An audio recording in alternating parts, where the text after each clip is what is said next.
वचननाम्याचं प्रकाशन करावं.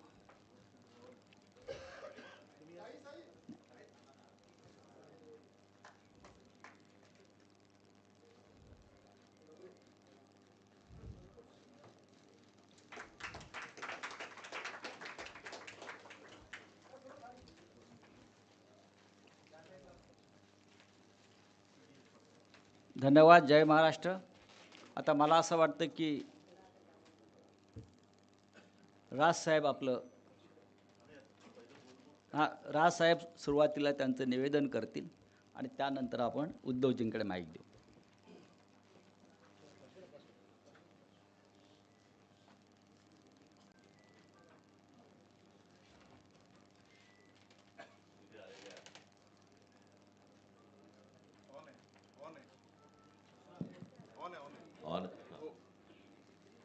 इथे आलेल्या सर्व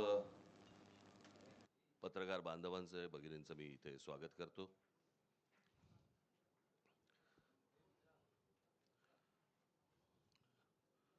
माझे मित्र संजय राऊत यांनी आता वारंवार उल्लेख केला 20 वर्षानंतर राज ठाकरे आले. 20 वर्षानंतर मला खरं तर 20 वर्षांनंतर सुटून आल्यासारखं वाटतंय. 20 वर्ष जेलमध्ये होते, आज पहिल्यांदा सुटून आलेले आहेत. आपण त्यांचं स्वागत करूया. आज मी खूप वर्षानंतर शिवसेना भवनमध्ये आलो. मला नवीन शिवसेना भवन मी पहिल्यांदाच बघतोय आणि माझ्या मनामध्ये कायमच्या कोरल्या गेलेल्या ज्या काही आठवणी आहेत त्या सगळ्या जुन्या शिवसेना भवनमधल्या आहेत. त्याच्यामुळे आता कुठे काय होतं हेच आता मला आता समजत नाही आहे किंवा कळत नाही आहे. पण जुन्या शिवसेना भवनमधल्या आठवणी या खूप काय म्हणू त्याला, रोमांचकारी आणि आनंददायी आणि अशा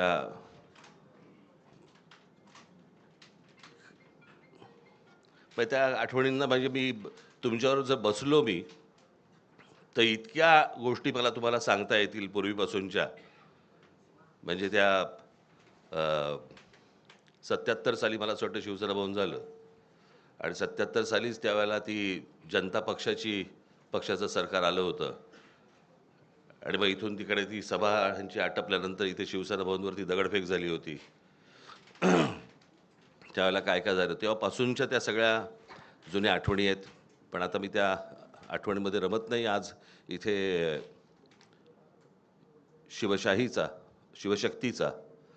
आज शिवसेना, महाराष्ट्र नवनिर्माण सेना आणि राष्ट्रवादी काँग्रेस यांचा मिळून एक संयुक्त जाहीरनामा इथे प्रकाशित आज तुमच्यासमोर करत आहोत. मला असं वाटतं आदित्य ठाकरे आणि अमित ठाकरे यांनी त्या दिवशी या जाहीरनाम्यामध्ये, वचननाम्यामध्ये या काय गोष्टी आहेत हे मला असं वाटतं आपल्यासमोर त्या दिवशी सांगितलेल्या आहेतच. त्याच्यामुळे आता त्याच्यावरती परत किती चर्चा करायची हे मला असं वाटतं आपण त्या गोष्टींचा विचार करावा. या व्यतिरिक्त जर समजा आपल्याला काही इतर प्रश्न असतील, मला असं वाटतं सन्माननीय उद्धव ठाकरे आपल्याशी बोलतीलच.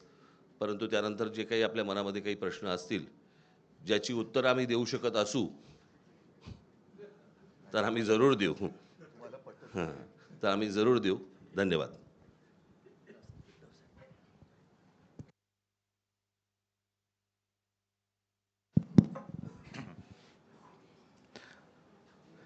नेहमीच शिवसेना भवनमध्ये प्रवेश करताना आपल्यापैकी बरेच जण खाली उभे असतात आणि त्यांना काही ना काहीतरी मला विचारायचं असतं.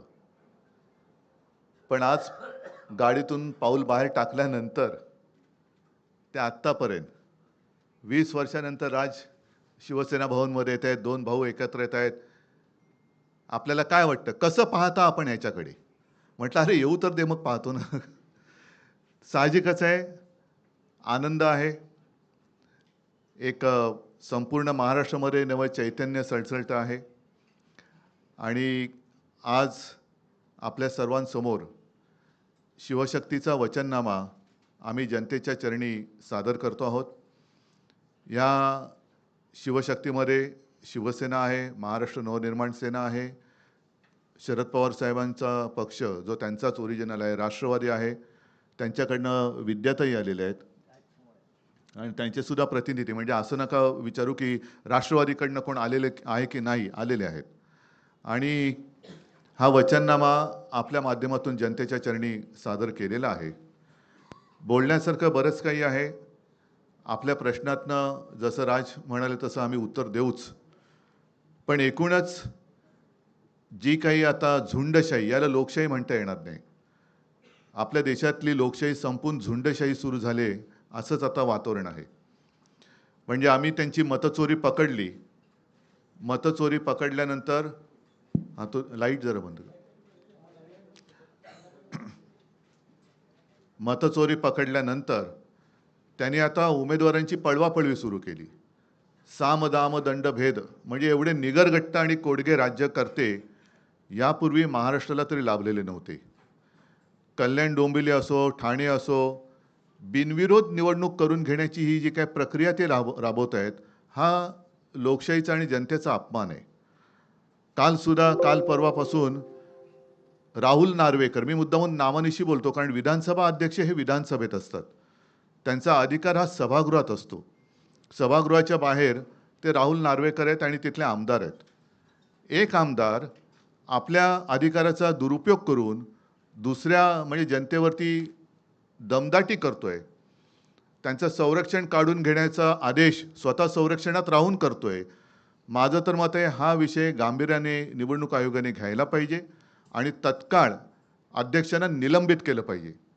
कारण अध्यक्ष हे कोणत्याही पक्षाचे नसतात, ते जनतेचं जे काही न्यायासन आहे विधिमंडळ त्याचे अध्यक्ष असतात आणि तिकडे निष्पक्षपातीपणाने कारभार करण्याची जबाबदारी त्यांची असते. अध्यक्ष हे कोणत्याही पक्षाच्या प्रचाराला जाऊ शकत नाहीत किंवा त्यांनी जाता कामा नये, असा एक अलिखित किंवा लिखित दंडक आहे. त्याला छेद देणारं उद्दाम वर्तन त्यांनी परवा केलेलं आहे आणि म्हणून त्यांना तत्काळ निलंबित केलं पाहिजे, त्यांच्यावरती गुन्हा दाखल झाला पाहिजे. कारण असेच जर का सगळे वागायला लागले, अगदी मंत्र्यांना सुद्धा त्यांचा लवाजमा घेऊन निवडणूक प्रचारात फिरता येत नाही. हे ऑन द स्पॉट, म्हणजे हे काय तो जो काय नायक पिक्चरमधला अनिल कपूर स्वतःला समजतात आणि यांचं आत्ताच्या आत्ता संरक्षण काढून घ्या. संरक्षण देण्याचा आणि काढण्याचा अधिकार हा विधानसभा अध्यक्षांना सभागृहामध्ये असतो, बाहेर तसं कोणाचंही संरक्षण काढण्याचा अधिकार हा त्यांना नसतो आणि नसायला पाहिजे.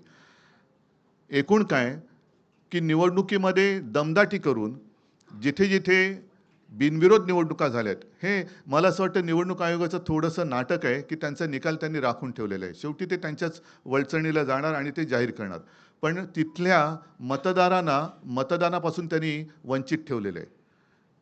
जे मतदार ज्यांना आपण जेनझी म्हणतो, पहिलं प्रथम मतदान करणार आहेत किंवा होते, त्यांचा मतदानाचा अधिकार तुम्ही नाकारलेला आहात आणि तिथल्या वॉर्डाची प्रक्रिया ही रद्द करून पुनर्प्रक्रिया करून जसं आता मध्ये नगर परिषदांचं झालं ना, निवडणुका परत घेतल्या, तसं परत तिथल्या वॉर्डाच्या निवडणुका निकाल नुसते थांबवून ठेवू नका, तर तिथली निवडणूक प्रक्रिया रद्द ठरवून तिथे पुनर्निवडणुका घेतल्या गेल्या पाहिजेत. तर तुम्ही लोकशाहीचे रक्षक आहात. नाहीतर तुम्ही म्हणजे निवडणूक आयुक्तांना म्हणतोय की तुम्ही सत्ताधाऱ्यांचे गुलाम आहात. हा जनतेमध्ये एक समज तुमच्याबद्दल होईल, तो होऊ देऊ नका. बाकी प्रश्न आहेत, त्या प्रश्नाबद्दल तुम्ही प्रश्न विचारा, आम्ही उत्तर देऊ. बोलण्यासारखं खूप आहे, जसं जमेल तुमच्या प्रश्नाच्या निमित्ताने आम्ही बोलत जाऊ. पण ह्या गोष्टी मात्र ठळकपणाने अधोरेखित करण्यासारख्या आहेत. परत एकदा सांगतो, राहुल नार्वेकर यांना विधानसभा अध्यक्षपदावरून निलंबित केलं गेलं पाहिजे, त्यांच्यावरती गुन्हा दाखल झाला पाहिजे आणि जिथे जिथे बिनविरोध निवडणुका ह्या करून घेतल्या गेलेल्या आहेत तिकडे निवडणूक प्रक्रिया ही नव्याने राबवली गेली पाहिजे.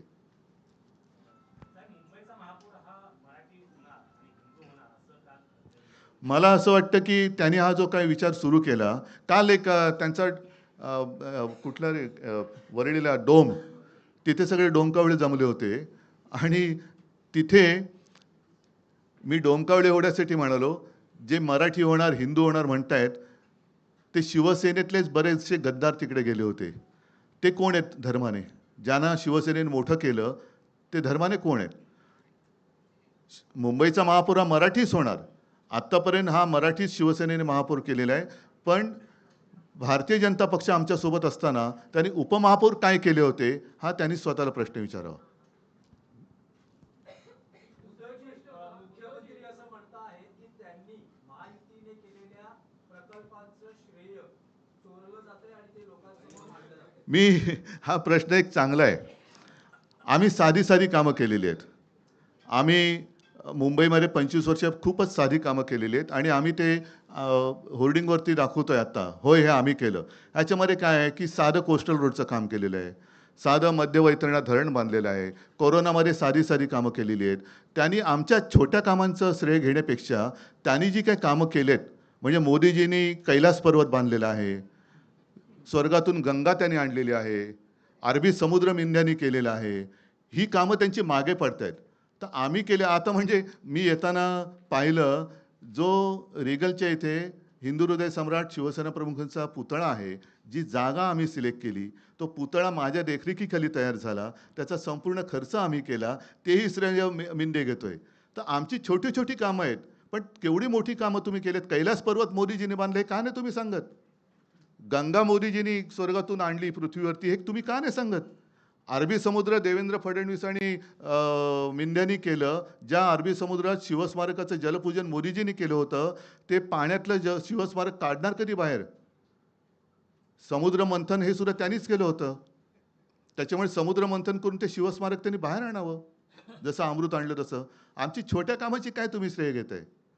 ज्या वेळेला मुंबईमध्ये देवेंद्र फडणवीस किंवा एकनाथ शिंदे मिंध्यांना कोणी ओळखत नव्हतं, तेव्हापासून कोस्टल रोडची प्लॅनिंग, त्याच्या आधी मिडल वैतरणा धरण, त्याच्यानंतर आम्ही हॉस्पिटल्स बांधलेली आहेत, अनेक सुविधा केलेल्या आहेत. ही छोटी छोटी कामं आहेत.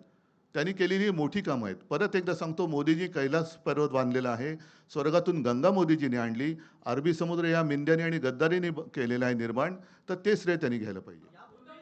सगळे विरोधक ईव्हीएम बद्दल शंका घेत होतात, पण आता बिनविरोधचा जो काही धडाका लावलेला आहे त्या संदर्भात सगळे विरोधक तुम्ही एकत्र येणार आहात का किंवा काय कोर्टात जाऊन त्या संदर्भात? कोर्टात जाऊन काय होणार आहे? विश्वास ठेवायचा तरी कोणावर? ही प्रक्रिया, म्हणून म्हणतो की निवडणूक आयोगामध्ये दम असेल तर त्यांनी नुसता निर्णय राखून नाही ठेवायचा तो. आणि महत्त्वाचा मुद्दा म्हणजे अर्ज भरताना ते जे सगळे आरोह होते, त्या आरोहचा टेलिफोनचा रेकॉर्ड काढा. कोणी कोणी त्यांना फोन केले होते ते काढा. का तोही रेकॉर्ड आता व्हिडिओच्या CCTV कॅमेऱ्याच्या फुटेजप्रमाणे नष्ट केलं आहे, तेही लोकांना कळू द्या. थांबा ना, राज. एका गोष्टीची मला असं वाटतं मी आठवण करून देणं खूप गरजेचं आहे, आणि की अशा प्रकारच्या बिनविरोध या स्थानिक स्वराज्य संस्थांच्या निवडणुकांमध्ये बिनविरोध असं पश्चिम बंगालमध्ये झालं होतं. त्या गोष्टींबद्दल कोर्टामध्ये, म्हणजे सुप्रीम कोर्टामध्ये भारतीय जनता पक्ष गेला होता. कळलं का? आता त्या पक्षाचं आत्ताच्या या महाराष्ट्रातल्या गोष्टींबद्दलचं काय म्हणणं आहे हे एकदा तरी सांगावं. म्हणजे पश्चिम बंगालमध्ये तुम्हाला चालत नाहीत आणि महाराष्ट्रामध्ये तुम्ही करतात. मला या सगळ्या गोष्टींमध्ये फक्त एकच सांगायचं आहे आपल्याला सगळ्यांना, आणि त्याही राजकीय पक्षांना पण मला हेच सांगायचं आहे की सत्ता, ह्या सत्तेचा अमरपट्टा घेऊन कोणीच आलेलं नाही आहे. आज तुम्ही ज्यावेळेला सत्तेमध्ये आलात त्यावेळेला काँग्रेसने हे केलं, काँग्रेसने हे केलं, काँग्रेसने असं केलं म्हणून आम्ही असं करतोय, असं ज्यावेळेला तुम्ही सांगता, उद्या जेव्हा तुम्ही जाल आणि तुम्ही जे पायंडे पाडून ठेवलेले आहेत त्याच्या दामदुपटीने ज्यावेळेला पुढे सुरू होईल त्यावेळेला कोणाकडे तक्रार करू नका. याचं कारण आत्ता आपण जे काय करतो आहोत, तर जर समजा त्यांना वाटत असेल की आम्ही सत्तेतनं कधीच बाजूला होणार नाही आहोत, तर आम्हाला असं वाटतं हा भ्रम त्यांचा दूर झाला पाहिजे.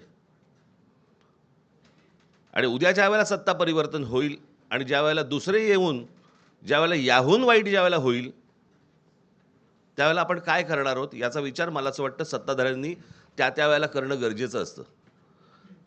आपण करत असलेली एखादी कृती आपण चुकीचे पायंडे पाडत नाही आहोत ना, याचं भान मला असं वाटतं राज्यकर्त्यांकडनं सुटलं की मग पुढे काय होतं हे आज आपण पाहतो आहोत. मला असं वाटतं जे राज्यामध्ये लोक आहेत त्यांनी या गोष्टींचा नीट विचार करणं आवश्यक आहे. आपण काय पसरवतोय, आपण काय टाकतोय या राज्यांमध्ये. मी गेले 10 वर्ष, अनेक वर्ष मी तुम्हाला सांगतोय की या महाराष्ट्राचं हे UP बिहार करतायत. उत्तर प्रदेश बिहारमध्ये ज्या प्रकारचं राजकारण केलं जातंय त्या प्रकारचं राजकारण, महाराष्ट्र हा वेगळा सुसंस्कृत महाराष्ट्र आहे. मी नेहमी सांगतो की महाराष्ट्राने देशाला दिशा दाखवलेली आहे. आणि अशा परिस्थितीमध्ये महाराष्ट्राचं अशा प्रकारे वाटोळं करणं, महाराष्ट्रातल्या येणाऱ्या पुढच्या पिढ्यांचं वाटोळं करणं, महाराष्ट्रामध्ये जे येऊ इच्छितात राजकारणामध्ये त्यांची विचारसरणी बदलणं, हे मला असं वाटतं महाराष्ट्रासाठी आणि महाराष्ट्राच्या भवितव्यासाठी घातक आहे. ह्या सगळ्या गोष्टींचा विचार मला असं वाटतं राजकीय पक्षांनी करणं गरजेचं आहे. आज जर आपण ह्या गोष्टींना प्रोत्साहन दिलं तर पुढे आपल्या वाट्याला काय येणार आहे हे फक्त ओळखून घ्यावं.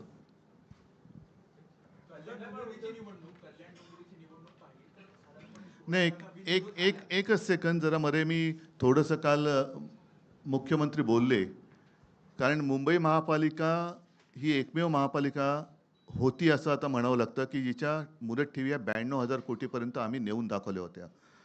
त्याच्यापैकी साधारणतः 40 ते 45,000 कोटी ह्या ज्या कामगारांचे प्रॉव्हिडंट फंड, ग्रॅच्युइटी वगैरे असतात त्याच्यासाठी असतात. उरलेल्या ज्या आहेत त्या लाँग टर्म आणि मोठे जे प्रोजेक्ट असतात त्याच्यासाठी असतात. आणि त्याच पैशातून मुंबईसाठी कोस्टल रोड हा आपण बांधून करून दाखवलेला आहे, टोलमुक्त. यांचे गल्लीबोळं केली तरी यांचे हे टोल लावतात. नितीन गडकरींचा मुंबई गोवा रस्ता अजून होतोय, 200 वर्ष त्याला खड्डे पडणार नाही, पण 200 वर्षात तो होणार की नाही अजून माहिती नाही आहे. पण त्यांनी जे काल उद्गार काढले मुख्यमंत्र्यांनी हे खरं अशोभनीय आहेत. ठेवी या काही चाटायला नसतात. मला त्यांना सांगायचं तुमचं अगदी 100% बरोबर आहे. ठेवी या चाटायला नसतात, पण त्याचप्रमाणे त्या कॉन्ट्रॅक्टरचे बूट चाटून त्यांना वाटायला नसतात. त्यांनी पूर्णपणे संपूर्ण विल्हेवाट लावण्याचं ठरवलेलं आहे. साधारणतः एक जमा खर्च याचा एक तारतम्य ठेवून ताळमेळ घातला जातो आणि जो खर्च केला जातो आपल्याकडे सर्व जे काही सोर्सेस आहेत त्यातनं पैसा किती जमा होणार आहे, पुढच्या काही वर्षात किती येणार आहे आणि त्यानुसार प्रोजेक्ट हे आखले जातात, ठरवले जातात. आज जर माझ्या माहितीप्रमाणे 15,000 कोटी हे साधारणतः खर्चासाठी बजेट महापालिकेचं आहे. त्याच्यासमोर साधारणतः 3 लाख कोटींचं देणं कॉन्ट्रॅक्टरना त्यांनी करून ठेवलेलं आहे. म्हणजे हा 3 लाख कोटीचा घोटाळा या लोकांनी केलेला आहे. आणि जर मला मिळालेली माहिती चुकीची असेल तर आनंद आहे, पण 3 लाख कोटी त्यांना देणीसाठी पैसे जे दिले ॲडव्हान्स मोबिलायझेशन, त्यातून किकबॅक घेऊन हा पैसे हे निवडणुकीला वापरतात. ही माझ्याकडे आलेली माहिती आहे. 3 लाख कोटीचा घोटाळा या खोकासुराने केलेला आहे. मेरा सवाल आपसे है, कल मुख्यमंत्री जी ने कहा है कि आप लगातार कह रहे कि अगला मेयर जो है मराठी होगा, लेकिन मुख्यमंत्री लगातार कह रहे कि हिंदू होगा और वो मराठी होगा. तो आपको लग रहा है कि हिंदू और मराठी इन दो शब्दों के जरिए जो है एक डिवीजन क्रिएट करने का प्रयास किया जा रहा है? एक दूसरा मी तुम्हाला अजून एक प्रश्न विचारतो. मला असं वाटतं की आपण थोडासा इतिहास माहिती नसेल तर सांगतो. पेशव्यांच्या काळामध्ये मला असं वाटतं 3 संस्थानं उभी राहिली. त्यातलं एक गुजरातचं मधलं गायकवाडांचं, शिंदेंचं म्हणजे सिंधिया ज्यांना म्हणतो आपण ते, आणि तिसरं होळकरांचं. बरोबर. जे साम्राज्य उभं राहिलं ते बडोद्याचं साम्राज्य उभं राहिलं, जे मराठेशाहीचं साम्राज्य आहे. बरोबर. मग त्या बडोद्यामध्ये सगळे मेयर गुजराती का होता तो?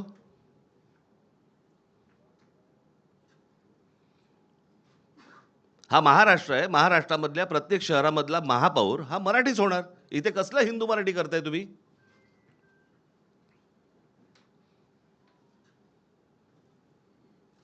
आणि मी त्या दिवशी म्हटलं नाही का तुम्हाला की आम्ही हिंदू आहोत, हिंदी नाही आहोत.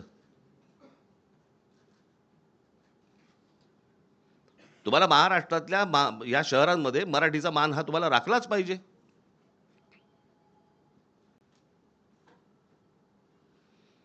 त्याच्यामुळे आमचा जो महापौर होईल तो मराठीच होणार. मुंबईचा महापौर मराठीच होणार. या प्रश्नाला एकच आहे. याचा अर्थ भाजप मराठी माणसाला हिंदू नाही का समजत? मराठी माणसाला हिंदू नाही समजत? मराठी जसं राज म्हणाला तसं आम्ही मराठी आहोत, अस्सल हिंदूच आहोत. आणि अगदी संयुक्त महाराष्ट्रापासून जो मुंबईसाठी लढा दिला गेला त्याच्यामध्ये आत्ताचा भाजप किंवा तेव्हाचा जनसंघ हा कुठे होता? हा कधी मराठी माणसांच्या आणि हिंदूंच्या बाजूने उभा राहिला आहे? उद्धव सर बोले. एक मिनिट.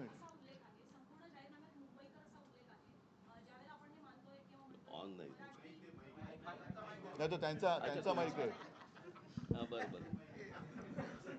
ज्यावेळेला आपण हे म्हणतोय की मुंबईमध्ये मराठी माणसावर अन्याय होतोय आणि तुम्ही तो मुद्दा घेऊन पुढे जात असाल तर या संपूर्ण वचननाम्यामध्ये मराठी माणसासाठी अशी कुठली वचनं आहेत? कारण त्या प्रत्येक ठिकाणी मुंबईकर असे उल्लेख पाहायला मिळत आहेत. याचं कारण असं आहे की हा निवडणूक आयोगाला पाठवला जातो आणि त्यांच्याकडनं सँक्शन होऊन येतो. आम्हाला माहिती आहे आत्ताच्या सरकारमध्ये काय परिस्थिती आहे. आम्हाला मुंबईकर म्हणजे मराठी माणूसच सांगायचं आहे, परंतु त्यांना जर समजा मराठी माणूस याच्यावरती जर रिजेक्ट झाला असता म्हणून आम्ही मुंबईकर टाकले. अजून काही म्हणजे ही सगळी आश्वासनं मराठी माणसासाठी असतील असं मानायचं का? अर्थात अहो साधी एक गोष्ट सांगतो. आम्ही केलेल्या कामाची एक पुस्तिका आणि त्याच्याही बद्दल आदित्यने एक प्रेझेंटेशन दिलं होतं NAC तिकडेच. हे काल डोम कावळे जमलेलं त्याच डोममध्ये. आणि त्याच्यानंतर एक कोरोनाच्या काळात केलेल्या कामाची आम्ही पुस्तिका केली. ती पुस्तिका त्यांनी रिजेक्ट केली. आता ते तर मी काय थांबणार नाही. ते तर पुस्तक मी बेधडकपणाने वाटणार. निवडणूक आयोगाला जे काय शब्द आहे तो वापरा, करायचं ते करा, कारण ते काम आम्ही केलेलं आहे. त्या कामामध्ये जे जे सहभागी झाले सगळे मुंबईकर होते, सगळे महाराष्ट्राचे रहिवासी होते, आहेतच, नागरिक होते आणि ते काम आम्ही केले. कारण निवडणूक आयोगाच्या परवानगीने आम्ही कोरोनाचं काम केलेलं नव्हतं. त्याच्यामुळे कोरोना काळामध्ये जिथे उत्तर प्रदेशमध्ये गंगेमध्ये प्रेतं वाहत होती, आता परत मग देवेंद्र फडणवीसांना विचारलं ती प्रेतं कोणाची होती, हिंदूंची होती का मुसलमानांची होती. आणि त्या काळात आम्ही मुंबई मॉडेल हे जगभरामध्ये गाजलं. अगदी त्या WHOच्या अध्यक्षांनी सुद्धा त्याचं तारीफ केलेली सुप्रीम कोर्टाने केली, न्यूयॉर्क टाइम्समध्ये आलं. हे काम आम्ही जे म्हणजे हे काय अभिमान नाही, पण एक समाधान आहे की त्यावेळेला आपण हे काम करू शकलो. चीनमध्ये 15 दिवसात फील्ड हॉस्पिटल झालं, आपल्या मुंबईमध्ये 18 दिवसात झालं. हे आम्ही सांगणार. याच्यामध्ये निवडणूक आयोग आला तरी त्याला बाजूला सारून आम्ही कोरोनात केलेलं काम हे सांगणार. निवडणूक आयोगाने ते अडवण्याची हिंमत दाखवावी.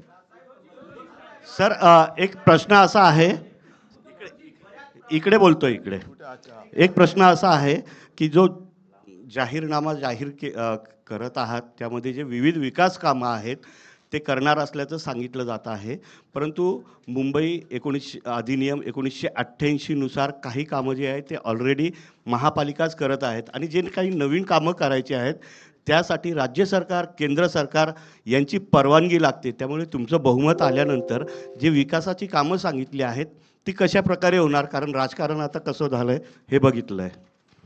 राज्य सरकार किंवा केंद्र सरकारच्या परवानगीची गरज आहे. चांगल्या कामांना जी आम्ही चांगलं कामं करू इच्छितो, जी याच्यामध्ये दिलेली आहेत, त्याला केंद्र आणि राज्यांनी विरोध करावा.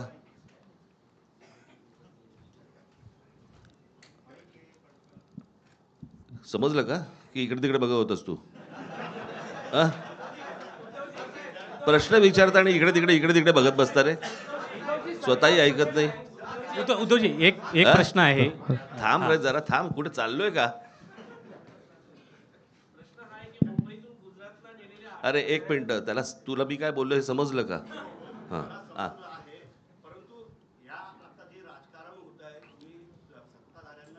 कोस्टल रोडचं डिझाईन परत ऐक ना, माझं तेच म्हणणं आहे, चांगल्या कामांना राज्य आणि केंद्र सरकारने नाकारत होते पहिलं.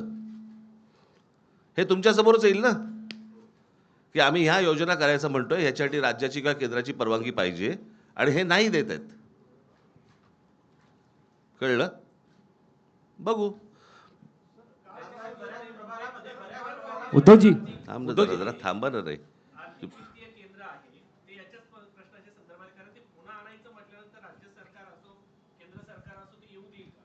त्यांना आडू उत्तर दे. तेच तर राज म्हणाले ना, त्यांना आडू उत्तर द्या. म्हणजे त्यांचं जे काही ढोंग आहे ना ते बाहेर पडेल. जसं एक मुद्दा किंवा दोन गोष्टी आहेत ज्याच्याबद्दल मी मुख्यमंत्री असताना गो अहेड दिला होता, ते म्हणजे मराठी रंगभूमीचं दालन ते यांनी रद्द केलं बिर्ला तिकडे चौपाटीला आणि ते हे बिल्डरच्या घशात घातलं. वरळी दुग्ध डेअरी आहे तिथल्या सगळ्या कामगारांचं नीट तिथेच पुनर्वसन करून तिथे आपण जागतिक दर्जाचं पर्यटन केंद्र करणार होतो, ते आता यांनी रद्द करून तेही बिल्डरच्या घशात घालत आहेत. देवनार डम्पिंग ग्राउंड हे बिल्डरच्या घशात घालत आहेत. कुर्ला मदर डेअरी अदानीच्या घशात घातलेली आहे. मुलुंडचा सगळे ती कांजूरचे मिठागरे आहेत ती अदानीच्या घशात घातलेली आहेत. म्हणजे यांचा महापूर होणार नाही, पण झाला तर मुंबईचं अदानीस्थान होईल हे माझं स्पष्ट आणि ठाम मत आहे. उद्धव साहेब 2017 तुझा मराठी भाषा भवन सुद्धा अडून ठेवले. एक मिनिट तुझा विचारून झाला ना मगाशी, जरा बाकीच्यांना पण विचारू देत ना. एक नाही थांब. उद्धवजी सरकार लाडक्या बहिणीसाठी 1,500 रुपये देत आहे, मात्र आपल्या वचननाम्यामध्ये सुद्धा घरकाम करणाऱ्या महिलांसाठी तुमचा विरोध आहे का? नाही 1,500 रुपये असं तुम्ही म्हणत आहात, मात्र महिलांसाठी आता हे जो निधी दिला जात आहे त्याऐवजी त्यांना घरकाम द्या किंवा त्यांना जे असेल काम द्या असं सुद्धा ते म्हणत आहे. त्यामुळं निधी देण्याऐवजी काम देणं हे गरजेचं आहे का? दोन्ही करणार. आणि म्हणूनच आर्थिक केंद्र जे आहे त्याची गरज, कारण मुंबईमध्ये आर्थिक केंद्र जे केलं होतं ते मनमोहन सिंगांनी जाहीर केलं होतं, बरोबर आहे. म्हणजे त्यांचं प्रेम हे मुंबईवरती होतं, पण हे आल्यानंतर ते आर्थिक केंद्र उचलून त्याने अहमदाबादला नेलं. म्हणून मुंबईकरांसाठी रोजीरोटीसाठी काही उत्पन्नाची साधनं निर्माण करायची, त्याच्यासाठी आर्थिक केंद्र हे पुन्हा परत आणण्यापेक्षा आम्ही नव्याने करू. 2017च्या वचननाम्यामध्ये आपल्या उद्धव साहेब मुंबईकरांना 24 तास पाणी देण्याचं एक आपण वचन केलं होतं. त्यासाठी गारगाई पिंजाळ धरणाचा सांगतो. देखील उल्लेख ते केला आता होता. मी परंतु काढलेलं आहे. आत्ताच्या त्याच्यात याच्यामध्ये ठेवलेलं दिसत नाही. नाहीये. हां. सांगतो. हा चांगला प्रश्न विचारला. 2017च्या वचननाम्यामध्ये गारगाई पिंजाळ ही 2 धरणं आम्ही करू हे वचन होतं. योगायोगाने म्हणा काही असेल, अनपेक्षितपणे 2019 साली मी मुख्यमंत्री झालो आणि त्याला चालना देण्यासाठी जेव्हा मी प्रेझेंटेशन घेतलं तेव्हा लक्षात आलं की तिथे गारगाई आणि पिंजाळ ही जर का आपल्याला तलाव किंवा धरणं करायची असतील तर किमान 5.5 ते 6 लाख झाडांची कत्तल करावी लागेल. कत्तल हा शब्द मी मुद्दामून वापरतोय कारण झाडांना सुद्धा जीव असतो, तर त्यांची कत्तल करावी लागेल. आणि ते बघितल्यानंतर मी थांबलो. त्याच सुमारास आणखीन एक प्रोजेक्ट समोर आला, तो म्हणजे डिसॅलिनेशन ऑफ वॉटर, म्हणजे समुद्राचं पाणी हे पिण्यायोग्य करणं आणि ते वापरणं. आता यातला फरक असा आहे की जिथे कॅचमेंट एरिया आहे तिथे आपण ही धरणं करणार होतो. कॅचमेंट एरिया का आहे तर तिकडे झाडं आहेत म्हणून. ती झाडं कापल्यानंतर पुन्हा पावसावरती आपण अवलंबून राहावं लागायचं, ते लागणारच आहे. तो होणारा खर्च, तिथून इथे पाणी आणण्याचा खर्च, त्यापेक्षा समुद्राचं पाणी आपल्याला पावसावरती अवलंबून राहावं लागणार नाही. मी मुख्यमंत्री असताना शेवटचा जो काही अर्थसंकल्प महापालिका आयुक्तांनी मांडला होता त्याच्यामध्ये 400 MLD पर डे, म्हणजे जेवढं आता तानसातनं पाणी मुंबईला एका दिवसात मिळते त्याचा पायलट प्रोजेक्ट लावणार होतो. आणि तो आत्ता या डिसेंबरपर्यंत पूर्ण झाला असता. म्हणजे आत्तापर्यंत आपल्याला 400 MLD पाणी जे तानसातनं मिळते ते समुद्राचं पाणी प्यायला पिण्यायोग्य करून उपलब्ध झालं असतं. आणि ते यशस्वी झाल्यानंतर मग समुद्र आहे, जो समुद्र या मेंढ्याने आणि यांनी निर्माण केला आहे तो असाच ठेवलेला आहे, तर त्याचं पाणी आम्ही पिण्यासाठी करणार होतो. तो प्रोजेक्ट त्यांनी मारून टाकला आणि परत कॉन्ट्रॅक्टरसाठी गारगाई पिंजाळ म्हणजे पर्यावरणाचा ऱ्हास, आरेमध्ये जे आम्ही करत होतो आरेचं जंगल तसंच ठेवून कांजूर मार्गला मेट्रोची शेड करणार होतो. आता त्यांनी आरे पण वापरतायत, कांजूर पण वापरतायत. हा सगळा विध्वंस आहे. हा कॉन्ट्रॅक्टरसाठी चाललेला हा मोठा घोटाळा आहे. उद्धवजी इकडे उद्धवजी एक प्रश्न आहे की या निवडणुकीमध्ये वारंवार असं म्हटलं जातं आहे की मराठी माणसाचं अस्तित्व टिकवण्याची ही लढाई आहे. जर इतक्या वर्षानंतर मराठी माणसाचं अस्तित्व हा जर मुद्दा असेल तर मग महाराष्ट्रात मराठी माणसाला अस्तित्व टिकवावं लागतंय, तर जे राजकीय पक्ष आहेत विशेषतः मराठी माणसाच्या न्याय हक्कासाठी आणि अस्मितेसाठी स्थापन झालेल्या पक्षांचं हे अपयश आहे असं तुम्हाला वाटत नाही का? हा प्रश्न जर का आता 10 वर्ष होऊन मोदींना हिंदू खतरे में है ही आवई देणाऱ्यांना विचारलं तर तुम्हाला त्याचं उत्तर मिळेल. कारण जगातला सगळ्यात बलवान नेता हिंदू हा देशावरती राज्य करतोय. त्यांच्या राज्यामध्ये आजही बांगलादेशी घुसत आहेत, रोहिंगे घुसत आहेत आणि आपल्या महाराष्ट्रामध्ये हिंदू खतरे में है असं म्हणून मोर्चे काढावे लागत आहेत. तर हे अपयश कोणाचं? आणि मराठी माणसाबद्दल म्हणाल तर माझं सरकार पाडल्यानंतर ही जी परिस्थिती उभी राहिलेली आहे, मराठी माणसाचा परोपरी अपमान होतोय, त्याला घर नाकारलं जातं आहे, त्याच्या आहारावरनं त्याला सुनावलं जातं आहे. हे सगळे गेल्या 2 वर्षात सुरू झाले. मी मुख्यमंत्री असताना मराठी सक्तीची केली होती, तो सुद्धा यांनी आदेश मला वाटतं रद्द केलेला आहे. मराठी भाषा भवनाचं काम हे पाडून ठेवलेलं आहे. ह्या अनेक गोष्टी तुम्हाला सांगता येतील. आणि हा सगळा काळ हा आत्ता गेल्या 2 ते 3 वर्षातला आहे. उद्धवजी काल मुख्यमंत्री हिंदू धोक्यात आलाय हा गेल्या 10 वर्षातला परिपाक आहे. उद्धवजी आणि राजजी, तुम्हाला दोघांनाही एक प्रश्न आहे. पण दोघं एका वेळेला माईकवर बोलू. आणि मुंबईच्या निवडणुकीमध्ये आंतरराष्ट्रीय राजकारणाने एंट्री घेतली हे आम्हाला काल डोममध्ये दिसलं. मुंबईचे भाजपचे अध्यक्ष म्हणत आहेत की जो न्यूयॉर्कचा महापौर झाला आहे झोराम ममदानी, त्यांनी उमर खालिदला सपोर्ट केला आणि त्या उमर खालिदच्या सभेमध्ये जी मुंबईत होणार होती तिथे आदित्य ठाकरे आणि तुमच्या पक्षाची लोक गेलेली होती. मला असं त्यांचं म्हणणं वाटतं- आहे की मुंबईचं आम्ही ममदानीकरण होऊ देणार नाही, मुंबईचा न्यूयॉर्क होऊ देणार नाही, मुंबईचा रंग असं आम्ही कोण बदलू बोललं? देणार नाही. कोण बोललं? हे सगळे भाजपचे पदाधिकारी आणि मुंबई अध्यक्ष बोलत आहेत. चाटम नाही काय मला ऐकायला नाही आलं. माईक घ्या ना जरा. चाटम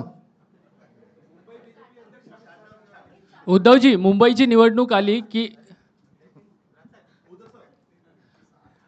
उद्धवजी मुंबईची निवडणूक आली की मुंबई तोडली जाणार अशी चर्चा सुरू होते. त्याबद्दल आपल्याला काय वाटतं असं मी आपल्याला विचारतो. याचं कारण म्हणजे काल मुख्यमंत्री म्हणाले की मी मुंबईत वरून डोळे फाडून फाडून बघितली, कुठेही मला सरकलेली दिसली नाही, आणि जे सातत्याने अशा पद्धतीचा प्रश्न उपस्थित करतात त्यांची बुद्धी सरकलेली आहे. मुंबईकर येत्या निवडणुकीत आणखीन काहीतरी त्यांचं फाडणार आहे.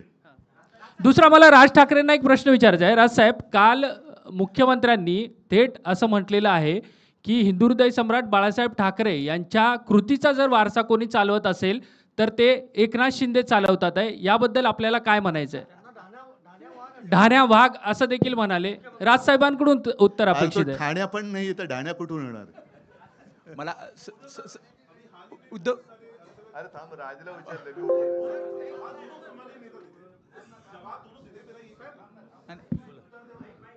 सर सवाल ये है कि कई सारे अभी हाल ही में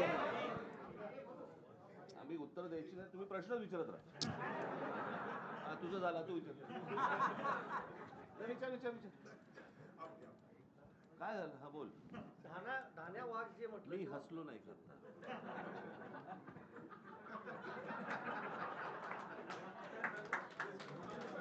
मी हसलो ना. बाईकवर असा. मी तर शांतपणे हसलो. संजय राऊत जोरात हसले. हे त्याचं उत्तर. ते मागच्या थांब, आता ते आहे ना.